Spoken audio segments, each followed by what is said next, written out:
Kajenne rajalata muda wattoota FiB nagaan keenya kabajaaf jaalala iddoo jirtanitti sinaa qaqqabu guyyaadhaa kana baankii gadaa hundeessuu irrattidha kan argamnu iddoon sagantaan kun itti geggeeffamaa jiru immoo magaalaa Finfinnee Hoteela Skylight ittidha.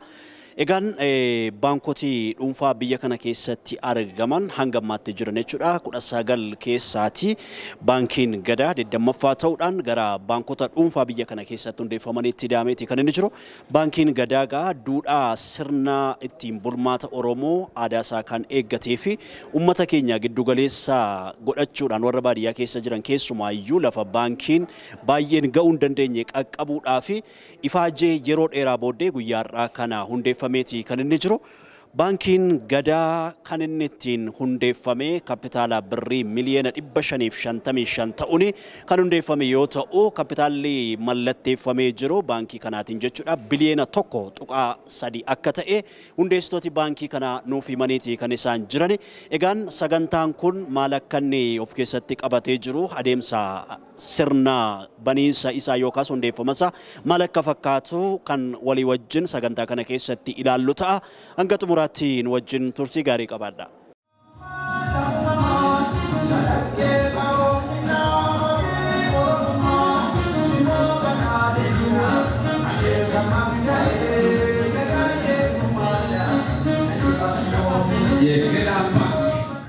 Kabajamoo Obbo Shimallis Abdiisaa Pirezidaantii Mootummaa Naannoo Oromiyaa kabajamtoota kaabinee Mootummaa Naannoo Oromiyaatii fi qondaaltota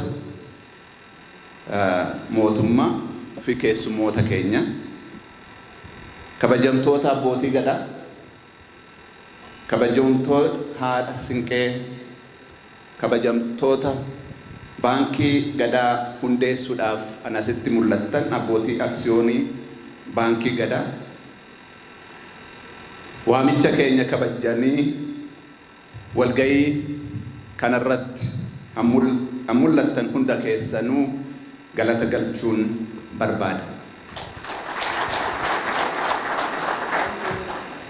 Hedduu keenyatti namoonni baay'ee afaan Oromoo waan hin beekneef haasa'a koo afaan Amaaraatiin akka godhu akka na of galchitan isin gaafadha. ክቡር አቶ ሽመልስ አብዲሳ የኦሮሚያ ክልላዊ መንግስት ፕሬዝዳንት፣ ክቡራን የኦሮሚያ ክልል መንግስት ካቢኔ አባላትና ሌሎች በእንግድነት የተጋበዛችሁ የመንግስት ባለስልጣናትና እንግዶች፣ ክቡራን አባገዳዎች፣ ክቡራን ሀደ ስንቄዎች፣ ክቡራን ዛሬ የሚመሰረተው የገዳ ባንክ አክሲዮን ማህበር ባለ አክሲዮን የባለ አክሲዮን ተወካዮች በሙሉ ጥራችንን አክብራችሁ በገዳ ባንክ መስራቾች ጉባኤ ላይ ስለተገኛችሁ የላቀ ምስጋናዬን በገዳ ባንክ አደራጅ ኮሚቴ ስም እና በራሴ ስም አቀርባለሁ። ዛሬ በዚህ አዳራሽ የተሰበሰብነው ለረጅም ጊዜ በሁላችንም ዘንድ ሲጠበቅ የነበረውን የገዳ ባንክ የመስራቾች ጉባኤ ለማካሄድ ነው። ይህ ቀን በጣም ደስ የሚል ቀን ነው። የሁላችንም የጥረት ፍሬ አፍርቶ የገዳ ባንክ ህጋዊ ለማድረግ ስራ የምንጀምርበት ቀን ነው። ከሁሉም አስቀድሜ በገዳ ባንክ ኢንቨስት ላደረጋችሁ ሁሉ በዚህ አዳራሽ ለምትገኙም ከዚህ አዳራሽ ውጪ ሆናችሁ በየቤታችሁ ይህንን ቀን በናፍቆት ስትጠብቁ ለነበራችሁ ባለአክሲዮኖች እና ወሳኝ አስተዋጽኦ ላደረጋችሁ ባለድርሻ አካላት ሁሉ እንኳን ደስ ያላችሁ፣ እንኳን ደስ ያለን።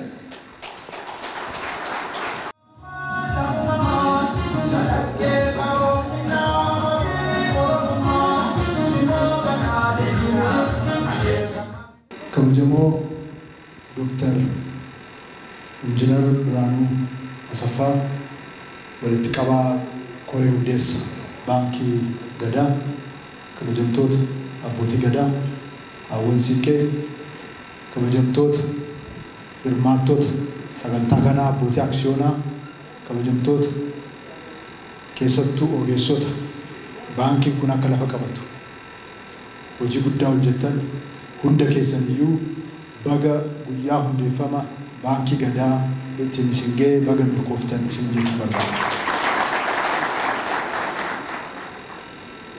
Gadaan gadaa milkiiti. Gadaan keenya kallattii maraanuu akka iddoo isaatti deebi'u, uummanni keenya duudhaa ganamaatti akka deebi'u, mootummaan naannoo Oromiyaa hayyoonni keenya kallattii adda addaatiin hojii bal'aan hojjetamaa dhufee jira. Keessattuu sirni gadaa waa hundaaf deebii qaba. Dinagdeedhaaf deebii qaba, siyaasaaf deebii qaba, uumaadhaaf deebii qaba, uumamaaf deebii qaba. Sirni gadaa uummanni akkamitti akka waliin jiraatu, akkamitti akka waliin bahu, waliin galu hundaaf deebii qaba. Gadaan akka deebi'ee dagaagee aadaa keenya qofa osoo hin taane duudhaa ittiin jiraannu fi duudhaa ganamaa akka ta'u kallattii baay'eedhaan hojjetamee jira. Isa keessaa tokko baankii gadaati. Hundeessitoonni baankii kanaa jalqabarraa kaastanii maqaa gadaa jedhu filattanii itti dadhabdanii halkanii guyyaa hojjettanii baankii kana waan dhugoomsitaniif maqaa kootiif maqaa mootummaa naannoo Oromiyaatiin guddaa galatoomaa ulfaadhaas jechuun barbaada. Baankii hundeessuun salphaa miti. Aksiyoona bituun salphaadha. Hundeessuun garuu salphaa miti. Baankaroonni as waan jiraniif akkamitti mallaqni akka walitti qabamu, mallaqa walitti qabu jechuun maal akka ta'e akka mootummaattis dhimmoota adda addaa quba waan qabnuuf bu'aa bu'ii hedduu gaafata. Keessattuu hundeessitoonni baankii kanaa koree taatanii hojjetan Dr. Biraanuu irraa kaasee sadarkaa hundatti sochootanii caasaa mootummaa chaalenjii gootanii utuu hin dadhabin baadiyyaa Oromiyaa keessa naannoftanii mallaqaan mana walitti qabdanii abjuu uummata keenyaa dhugoomsitanii jirtu. Kun injifannoo guddaadha. Kun bu'aa olaanaadha. Kanaaf ammas irra deebi'ee baga gammaddan, baga injifattan, baga milkeessitan isin jechuu barbaada. Baankiiwwan keenya asfaaltii irraa buusuu qaba. Liqiif qusannaan akka aadaa ta'u uummata keenya keessatti barbaachise baankiin keenya asfaaltii irraa bu'uu qaba. Baankiin gadaas akkuma baankiiwwan kaanii asfaaltii irra jiraata taanaan hin ta'u jechaadha. Warra asfaaltii irrattis jiraachuu bare bara dhufurraa kaasneen buufnaa. Baankiin gadaa immoo ammumaan baadiyyaatti galuu qaba. Uummata keenya bal'aa biratti. Uummanni naannoo keenyaa parsantiin 78-79 baadiyyaa keessa jiraata. Mootummaa qonnaan bulaatiin nuyi qonnaan bulaadhaa kan jennuuf 78 dhiistee maal hojjetta? Hojii biraa hojii goo qabu jechuun hin danda'amne. Baankonni keenya baadiyyaatti galuu qabu. Baadiyyaatti galanii uummata bal'aa kana barsiisuu jijjiirama guddaa isaan irratti ofii mataa isaan irratti fiduu qabu jecha. Kanaaf waan sadi irratti uummanni keenya qusachuuf liqeeffachuu irratti aadaa isaa jijjiiruu qaba.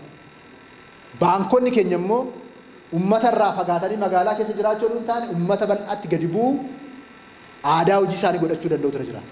Baankiin gadaa kanaan akkuma maqaa guddaa uummata keenyaa qabatanii kaatan kanaan biyya Itoophiyaa keessatti fakkeenya guddaa taatanii seektara baankii keessatti sosochii olaanaa akka fiddan jijjiirama bu'uuraa akka fiddan asumaan waamicha isiniif dabarsuun barbaada. Waan sadan kana irratti hojjennee jennaan biliyoona 5 Dr. Biraanuun kaasan baay'ee xiqqaadha. Maaliifii qabeenyi baadiyyaa keessa jiru guddaa waan ta'eef. Bara darbee mootummaan naannoo Oromiyaa uummata naannoo keenyaa kakaasee akkaawuntii haaraa miliyoona 1.7 baname. Birrii biliyoona 7 olitu qusatame ji'a 3 keessatti. Qabeenyi baadiyyaa keessa jira. Nuti baadiyyaa uummatatti gadi bu'aan jiru. Uummatatti gadi buutan jijjiirama fiddu. Kanaaf baankii qonnaan bulaa, baankii horsee bulaa ta'uudhaan baankonni jirtan hundumtuu baankonni Itoophiyaa keessa jirtan hundumtuu baadiyyaa Itoophiyaa keessatti sosochii guddaa akka uumtanii jireenya achi jiru akka jijjiirtan qabeenya achi jirus humnatti taatanii akka baaftan asuma waamicha godheessuun barbaada. Isa kanaaf immoo mootummaan naannoo Oromiyaa waan barbaachisu hunda gochuudhaaf cinaa dhaabbatee akka hojjetu keessattuu uummanni keenya akka qusatu akkaawuntii akka banatu qabeenya isaa akka qusatee jiraatu gochuudhaaf mootummaan naannoo Oromiyaa cimsee isin faana akka hojjetu asumaan isiniif mirkaneessuun barbaada. Gadaan sirna barnootaa keenya keessa galee jira. Sirna barnootaa keenya kutaa tokkorraa jalqabnee sirna gadaa barsiisuu jalqabnee jirra. Gadaan baankii ta'ee jira. Gadaan tajaajila lammummaa ta'ee Oromiyaa misoomsaa jira, Oromiyaa ijaaraa jira. Gadaan qabeenya kallattii maraan jiru jireenya uummata keenyatti jijjiiraa jira. Gadaan waa hundaanuu iddoo olaanaa qabachaa jira. Bara kana caffee mootummaa naannoo Oromiyaa sirna haqaa keenya jiru sirreessuudhaaf mana murtii aadaa banee jira. Baga gammaddan. Abbootiin gadaa kanaaf qabsaa'aa baatan baga gammaddan. Manni murtii mootummaa waaqa qabu. Manni murtii mootummaa ragaa qaba malee waaqa qabu. Manni murtii aadaa waaqa qaba. Kanaaf gandarraa kaasnee mana murtii aadaa akka ijaaramu labsiin ba'ee jira. Kanaaf waa hunda keessatti deebisaa jirra gadaa. Barnoota keessatti, dinagdee keessatti, haqa keessatti, jiruuf jireenya keessatti, wal tajaajiluu keessatti kanatti deebisaa jirra. Nuuf jiraadhaas jechuun barbaada.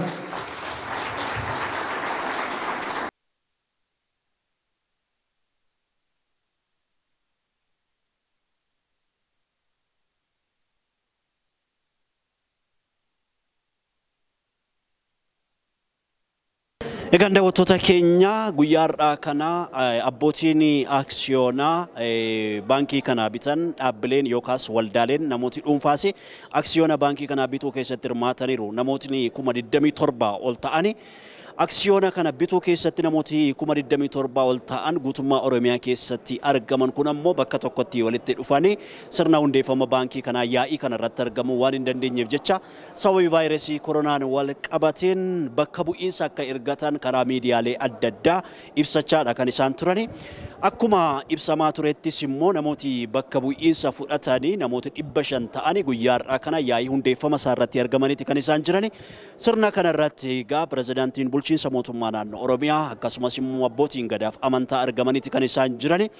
Maqaan baankiin kun ittiin hundeeffame gadaa kan jedhu yommuu ta'u gadaa keessatti immoo maal of keessatti qabataa akkamitti uummata tajaajilu haalli qabiinsa horii yookaas maallaqaa Oromoon attamitti ijoolleessaa gara qabeenyaa horachuutti adeemsisa jedhu irraa ka'uudhaan abbootiin gadaa maal jedhu baankii kanarraa maal eegusa jedhu namoota muraasa dubbisnee simbiraan geenya hayyoota dinagdee dabalate turtiin keessan ammallee nu faana ta'u.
Baankii Gadaa kalleetti Oromoo hundaa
walabummaan qaroominaaf hawaasummaan nageenyaa fi tasgabbii geggeessummaan birmadummaan duudhaa sirna gadaati badhaasa muudaawamaa hin baqa gadaan keenya gabbina hin yaada'in akkasumas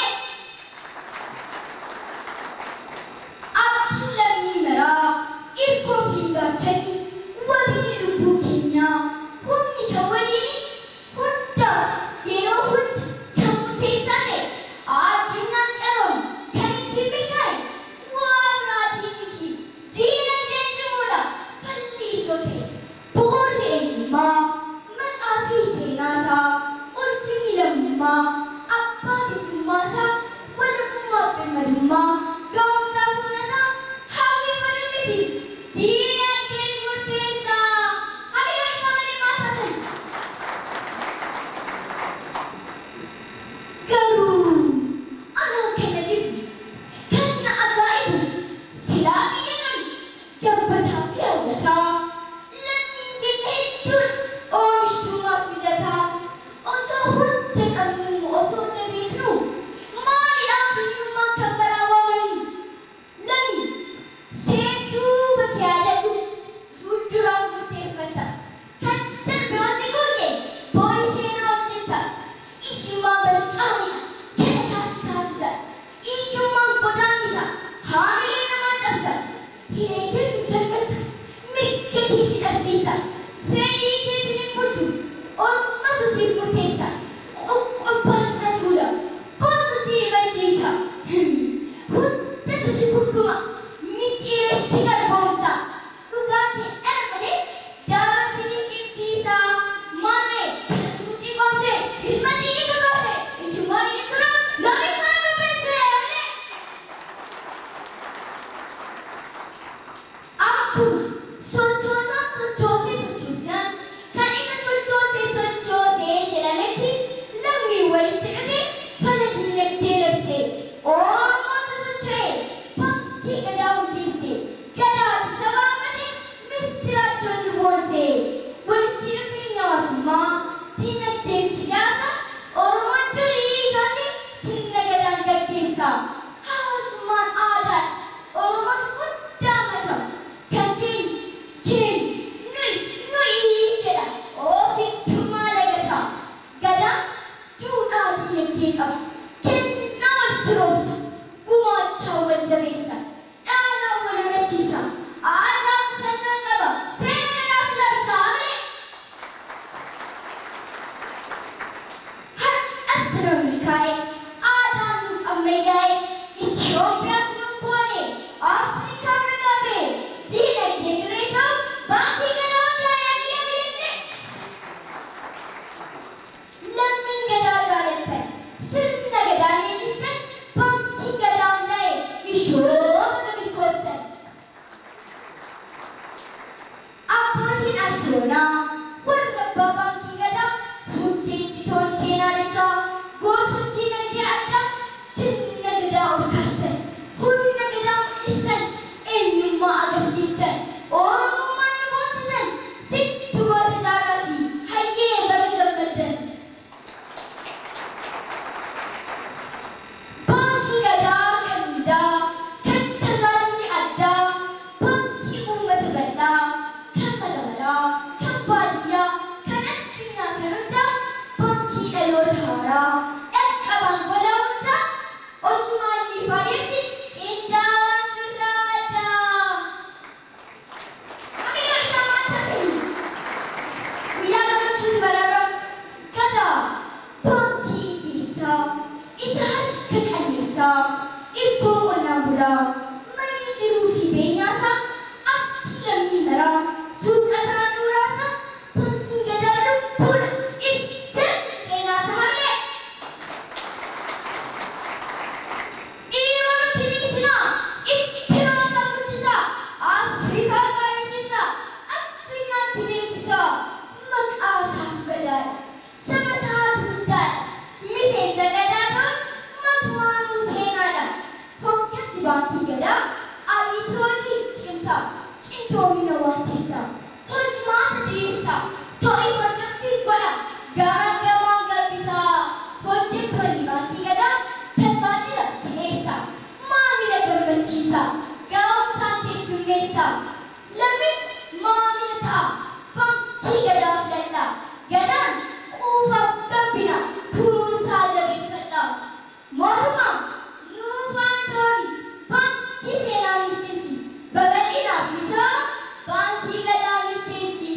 dinagdee biyyaa cimsuuf lammii of dandeessisuuf baankii dhalootaadhaan itti yaadameessi. Uummanni Itoophiyaa kan biyya keessaa bara qusannoo baankii gadaa qabaachuu keessi fala seenaa gootaa qooddata gadawaatu hunda caala fagaatee nama sun baabbanumaan siif galaa hunda isa seenaan caala baankii gadaa filadhaa miseensa seenaa ta'a ammayyummaa gonfadhaa baankii gadaa turooma qusadhaa sharafadhaa gadaa sinaa eebbisu fayyaa sinaa badhaasu horii keessa naa oolu ilmoo sinaa guddisu rabbi sinaa milkeessu. Duumessi gannaa ulfaa'e haraara nuuf haaromsu bubbee hamaa bubbisu roogaa qabbaneessu galatoomaa horaa bulaan deema.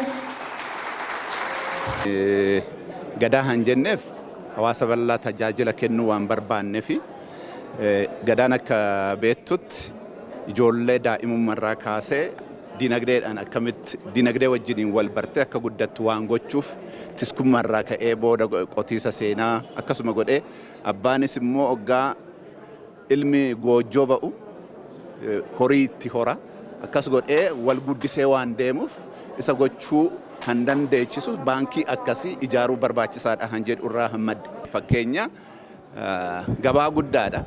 Baadiyyaan immoo lafa guddaa qabaa, humna guddaa qabaa, dargaggoo guddaa qabaa, lafa sanirratti oomishtee OESiteef gabaa guddaa argachuu hin dandeecha jechuudha. Garuu isa san gochuudhaan teknoolojii ammayyaa hoo gargaarratte oomisha kee babal'isuu hin dandeecha jechuudha. Yaada sanirraa han ka'ee baadiyyaa bu'eera baadiyyaa irraa kaanee hoo hojjenne hawaasa guddaa Oromoo tajaajiluu hin dandeenya han jedhu irraa jechuudha. Maqaan koo Hamdinoo Midhaaksoo jedhama. Miseensa koree hundeessituu baankii gadaa fi akkasumas hoogganaa dhimma misooma daldalaa fi gabaa baankii gadaati. Gammachuun guyyaa kana nutti dhagame baay'ee guddaadha. Kuni uummata keenyaafis uummata Itoophiyaafis hiika guddaa qaba.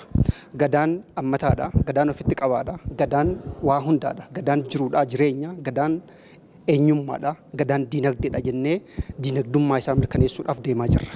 Yeroo diinagdummaa isaa mirkaneessinu kana gadaa keessatti akkaataan diinagdee ittiin horatan jira. Namni gaafa dhalate irraa abbeen kee yookaan haati ta'e gaafa dhalatee handhuuraa sii kan turraa jalqabee ejji gruupii yookaan naan ammoo umrii adda addaa keessatti kennaa adda addaa akkaataa ittiin qabeenya horatutu jira. Kanaafuu aadaa fi safuu kaleessa akkaataa horii ittiin horatamu sanii mooderni baankingii keessatti yookaan industirii baankii ammayyeessuun baay'ee murteessaadha jechuudha. Kanaafuu kaayyoon baankii gadaa inni guddaanii akkamitti qabeenyi horatamu, akkamitti qabeenyi tiffamu, akkamitti qabeenyi guddata kan jedhu irratti kan hojjetu waan ta'eef baankiin kun baankii gadaati yoo jennu maaliidhaaf gadaa jenna kan jedhu iyyuu inni guddaa.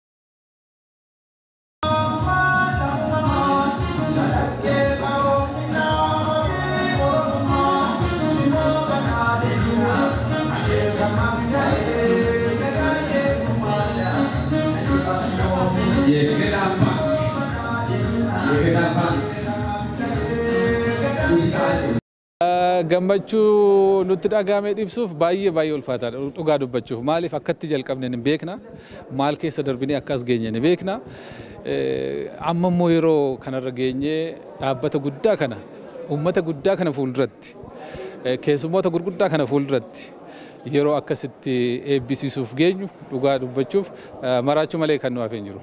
Gammachuu irraa kan ka'e maaliif waa hedduu keessa dabarsineerra waa achi keessa irratti waan baay'ee baranneerra namni akkamitti waliin hojjechuu danda'a amma warri kaan maal jedhu የሺ ገንዘብ ብላ የሺ ወንድም አትንካ jedhu qabeenya nama baay'ee nyaadhu obboleessa nama baay'ee garuun tuqiini jedhu kuni odeeffannoo gaarii miti uummata keenyaaf maaliif namni baay'ee walitti fideetudha qarshii isaa hojjechuu danda'a malee waan xiqqaatiin waanuma xiqqaatu hojjetama waan guddaatiin immoo waan guddaatu hojjetama waan guddaa moo fiduuf kan barbaachisu maalidha walitti fiduudha kiisii namoota adda addaa keessa kan jiru waanuma xixiqqaa sana walitti fiduudhaan waan guddaa hojjechuu danda'ama jechuudha. Kuni uummata Oromoo keessatti akka baramuuf baankiin gadaa tokko jedheera jedhee yaada. Kanaan duras kan hundaa'an jiru, fuuldurattis kan dhufan jiru. Isa keessaa garuu baankiin gadaa tokkodha jedhee yaada. Lagaan otuu waliin qoodiin, amantaadhaan otuu waliin qoodiin, ilaalcha adda addaatiin otuu waliin qoodiin, ilaalcha adda addaa qabaannee iddoo tokkotti waan guddaa hojjechuun nurraa eegama malee walirraa baqachuudhaan akka erbee abujadii walirraa fagaachuudhaan biizinasii hojjechuu hin danda'amu, guddina fiduu hin danda'amu kan jedhu yaadaani. Amma sirni gadaa baankiin kun yoo hojjetamu dursee ana gaafatanii dursee dooktorichi akkamitti akka hojjetamu 2010 naannoo 11 dhufanii akka itti hojjetamu kennineefi gadaan kun baankiin kun gadaadhaan deema mee eenyu nuu kennite nan abbaa gadaa bachoo Tashooma Baqqala bakka kiyya kenneefi silaan wannoodhu hojjamu natti baay'atuuf kanaafuu amma sadarkaa kana hingaa akka jedhu nuun beekna. Maalifi mul'ata masaatitu ka'umti isaa gadaadha. Gadaan dhugaadhaan deema. Baankiin kun immoo baankii uummata Oromoo bicha oduu hin ta'in baankii hundaa sabaa sablammoota walitti qabatu. Gadaa jechuun ani beerii yookaan immoo saba layyaane hundaa an isaa waan ta'eef namni hunduu sirna gadaa waan jaallatuuf gadaan dimokiraasiidha. Kanaaf gadaan baankii kun har'a sadarkaa kana ga'uun baay'ee keessi kiyyaa fi uummata wajjiniin kakaanee hojjen baay'ee dasna jedhan jedha. Hundeeffamni baankii gadaa kuni miira gaarii nu dhaggeessisee nu gammachiiseera. Gadaa jechuun hiika mataa fi qaba. Gadaa jechuun sirna dimokiraataa waan ta'eef baankiin kun banamuu isaa miira guddaa nutti dhagahama, baay'ee nu gammachiisa. Aadaa maqaa gadaa fudhatee egaa baankii gadaa jedhamee qabaatee akka aadaa gadaatti amaname, akka sirna gadaatti amaname duudhaa kalee ganamaa ta'an haa Oromoo harkaa bade kana qabatee kana duudhaa kana qabatee jabaatuu qaba. Maatii kun maqaa isaa gadaa kanaan banamuun baay'ee nutti dhagahama, baay'ee nu gammachiisa illee baay'ee miira guddaa nu dhageessisa. Baankiin kun yoo laallu amma sheerii isaa gurguratuu fi magaala callaarra daraa'eera. Uummata bira ga'ee hin jiru. Uummata bira yoo ga'e uummati waan qabu duuchiin gurgurata itti gala. Baankiin kun waa uummataa fedha uummataa hunda guutuu qaba. Maqaa sirna gadaa waan qabu ta'eef waa uummatirraa hawu, waa uummatirraa fedhu, fedha uummataa tajaajila uummataa kennuufi qaba. Manni gaa yookaan jalli isaa yoo shaggaa ta'e xumurri isaati shaggaadha. Ka'umsi isaa shaggaadha kuni amma maalinni ijaaramti isaa waan baay'ee ta'eef fuuldura immoo addunyaa qotee bulaa keenya qotee bulaa rakkatee har'a qotiyoo maarashaadhaan yookaan immoo qotiyoo lamaan walitti qabee qotee ta'u maarashaa yookaan immoo wannoo xixiqqishuu qotu kanaani karaa addunyaa sadarkaa guddaatti akka guddisuuf qonnaan bulaa keenya. Gadaan qonnaan bulaa keessa waan jiruuf horsiisee bulaa waan jiruuf daldala waan keessa jiruuf kana daldaltoota qonnaan bultoota horsiisee bultoota yoo kana qabate gadaan hin ce'amu baankiin kun kana qabachuu isarree maaliif eessa jira akkuma duratti jedhamaa jira baadiyyaa jira qarshiin baadiyyaa jira albuunni baadiyyaa jira wanni guguddoon baadiyyaa jira magaala keessa hin jiru magaalaan baadiyyaa dhufe santu magaala keessatti hojjeta kanaafuu baadiyyaa horsiisee bulaa keenya qonnaan bulaan keenya oo qabate baankiin guddaa ta'a. Kanaafuu warri immoo guddoonni aksiyoona guddaa bitan alaatti san keessatis yoo kana qabatan alaa galchuu danda'anii asiimuu alatti arguu danda'anii baankii kana hojjeta. Kanaafuu kana yoo qabate baankii guddaa ta'edha. Fuuldurarri akka guddatu immoo hawwii qabna jechaadha. Oromoonni beektaa bara tanaan qaraatuu wanni miidhamaa turre jaarraa 150 addaan battannee biintalloo turreef warta dhufeenya dhaba. Baankii kanaaf aadaa sirna gadaatiin warta dacha'ee waan jiruuf ammaan gara kaan baankiintu akka fiitti tiyya jedhee hubate qabeenya kiyya aadaa tiyya jedhee aadaa fi kanaan qabatee bakka tokkocha dacha'ee tokko ta'ee hojjetuu qaba. Amma asirraan aansee yaa'ii kanatti aansee hojiin guddaan hojjennu namni as dhufee abbaan baankii kun hundinuu dambii barreeffama hundeeffamaa fi dambii bulmaataa irratti mallatteessuu qaba. Erga mallatteessineen booda gara itti deemamu gara eeyyama daldalaa fudhachuudha. Baankii biyyoolessaatii fi ministeera daldalaa irraa seera guunnee leegaleessisii kan argachuudha. Erga kan arganneen booda bara 2014 kana keessatti yoo diqqaate kurmaana jalqabaa irratti damee 15 hojii eegaluudhaaf deemaa jirra. Damee 15 waggaa tokko keessatti damee 50 minimum hundeessuudhaaf deemama. Garuu sab biraanchisa jedhama. Xixiqqaa sanii gadi jiran biraanchi tokko jalka jiranii gara dhibbaatitti qabaachuu kan dandeenyu ta'aa jechuudha. Baay'inni namaa wajjin wal qabatee nama dhibbentaan laakkamutu yeroo jalqabaa irratti hojii argataa deema. Adeemsumaan suuta dabalaa akka deemu waan ta'eef yeroo dhiyoo keessatti seerota amma itti aanan guunnee dambii bulmaataa maal kanneen mallatteessine mirkaneessifnee gara hojiitti seenuudhaaf deemaa jirra jechuudha. Moggaasni gadaa han jenneef hawaasa bal'aa tajaajila kennuu waan barbaannee fi gadaan akka beektutti ijoollee daa'imummaarraa kaasee dinagdeedhaan akkamitti dinagdee wajjiniin wal bartee akka guddattu waan gochuuf tiskummaarraa ka'ee booda qotiisa seenaa akkasuma godhee abbaanis immoo hoggaa ilmi goojjoo ba'u horii itti hora akkas godhee wal guddisee waan deemuuf isa gochuu kan dandeechisu baankii akkasii ijaaruu barbaachisaadha han jedhurraa. Hoggaadhaan jijjiiramaa deema jechuudha. Isa hordofneetoo jijjiiraati fooyyessuudha han yaadaa jirru. Anamma jiru hin fayyadamna. Isa haara ufus immoo hin qoranna. Qorannee hoggaa baranne booda ammasuma gara hawaasaa dabarsina jechuudha. Hawaasni tajaajila gaarii ariifataa akka argachuu danda'u.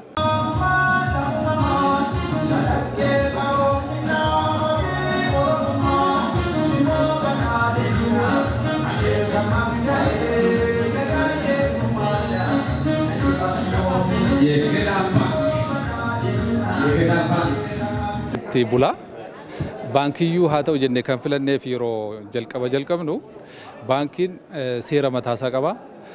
Bulmaata mataasaa qaba. Directives, rule, regulations waan hundumaa qaba. Seerri kun immoo seeraan kan hordofamudha. Seera qofa kan taa'e otoo hin ta'in hordoffii cimaallee qaba. Kanaafuu sirna akkasii keessatti hojii hojjechuu jechuun bu'aa qabeessummaa ni qabaata kan jedhuunidha kan isa filanne jechuudha. Kanaafuu ammallee seera baankii biyyoolessaa diiguudhaan otoo hin ta'in seera baankii biyyoolessaa eeguudhaan achi keessatti garuu seera gadaa keessatti kunuunsinaa keessatti madaqsinaa kan jedhudha kan yaaddu. Kanallee jalqabneerra yeroo jalqabaatiif gadaa ikoonomik moodel jennee yeroo jalqabaatiif maal gooneerra workshooppii illee taasisneerra. Kana jechuun maal jechuudha? Gadaa baankii keessatti waa'ee sirna gadaa akkamitti agarsiisuu qabna kan jedhu mul'isuuf jechuudha. Maaliifidha? Gadaan ofii isaatiin gadaan waan tokko qofa miti. Waan 5 of keessaa qaba, waan gurguddoo 5 of keessaa qaba. Sana keessaa tokko maalidha? Dinagdeedha jechuudha. Kanaaf dinagdee kana akkamitti cimsina kan jedhu ittiin ilaallaa jechuudha. Kuni waldeeggaree kan deemu malee kan wal dhiitu miti jechuudha. Galata Waaqayyoo haa ta'u amma as geenyeerra jechuudha. Abbaa qabeenyaa gara ta'utti intarpireener gara ta'utti akkamitti akka isaan ce'uu danda'an irratti leenjii jabaan kennamuu fi gorsi jabaa kennamuu fi hubannoo kan uumu hojiiwwan jajjabduun hojjetamuutu irra jiraadha. Inni itti aanee dhufu maalidha? Hawaasni kun akka duudhaa isaatti, akka aadaa isaatti, akka amala isaatti liqa barbaachisaa ta'e kan argatuuf gargaaramuu danda'uutu irra jira. Egaan daawwattoota keenya turtii keenya guyyaarraa yaa'ii hundeessitoota yookaas hundeeffama baankii gadaa irratti xiyyeeffachuudhaan hoteela Skylight irraa isin biraan ga'aa ture. Egaan jaallatamoo daawwattoota keenya keessumaatii qabsoo dinagdee Oromoon itti jiru keessatti baankiin isa tokko waan ta'eef Oromoon baankota baay'ee biyya kana keessatti gaafa adeemu haalli ittiin tajaajila isaan argatan yookaas immoo namooti hin barannee baadiyyaa keessatti immoo namootni maallaqa argatan yookaas qabeenya argatan bifa garaagaraatiin qisaasa isaa bal'eessaadha kan isaan oolani.